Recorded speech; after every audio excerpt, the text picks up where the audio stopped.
Hello everyone, कैसे हो आप सब। तो आप सबका स्वागत है फिर से एपिक टोन्स में। तो आज की कहानी बहुत अच्छी होने वाली है।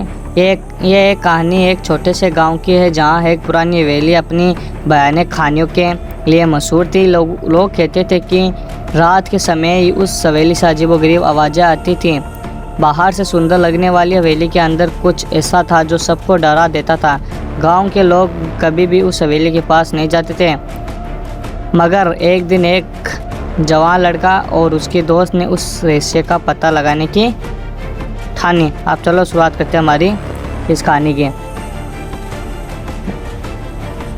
राहुल एक गांव का लड़का है जो शहर में पढ़ाई करने के लिए गया है। छुट्टियों में जब वह गांव वापस आता है, उसका मन पुरानी हवेली का राज जानने का करता है। राहुल के साथ उसकी दोस्त मीरा भी है, जो उसके बचपन की। एक रात राहुल और मीरा हवेली के अंदर जाने का फैसला करते हैं। रात का समय था और चंद्रमा ने पूरे आसमान को अपनी रोशनी से रोशन कर रखा था। हवेली के अंदर जाके उनको पुरानी तस्वीरें, किताबें और मिलती है जो कि सालों से छुई नहीं गई थी। हर चीज़ पे धूल की मोटी परत थी। जब राहुल एक पुरानी अलमारी खोलता है, उसमें एक अजीब सी डायरी मिलती है। डायरी एक औरत की थी जिसका नाम शोभा था और उसने अपने जीवन का दुख, दर्द और अंत में अपनी आसमय मृत्यु का कारण लिखा था। शोभा का साया आज भी हवेली में भटक रहा था, अपनी शांति के लिए इंतजार करते हुए।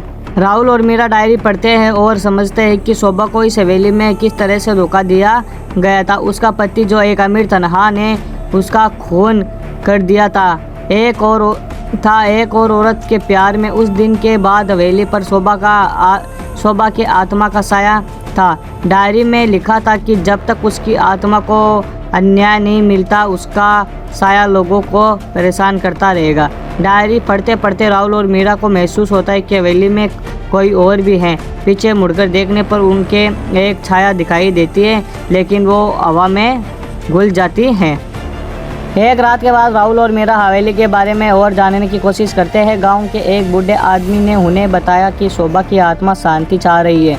राहुल ने ठान लिया कि वो उसकी आत्मा को मुक्ति दिलाने में मदद करेगा। उस रात राहुल और मीरा फिर से हवेली जाते हैं और डायरी के उस अंतिम पाव को पढ़ते हैं जिसमें एक रहस्य छुपा होता है। वह एक पुराना तलवार का निशान जो शोभा के पति ने उसे मारने के लिए इस्तेमाल किया था। तलवार को ढूंढने के बाद राहुल उस तलवार को गांव के मंदिर में ले जाता है और उस दिन के बाद हवेली से अजीब आवाज़ें आनी बंद हो जाती। राहुल और मीरा ने शोभा की आत्मा को मुक्ति दिलवा दी थी। हवेली अब एकदम शांत थी, लेकिन राहुल के मन में एक सवाल छोड़ गई। क्या सच में भूत होते हैं? ये सिर्फ हमारी सोच है।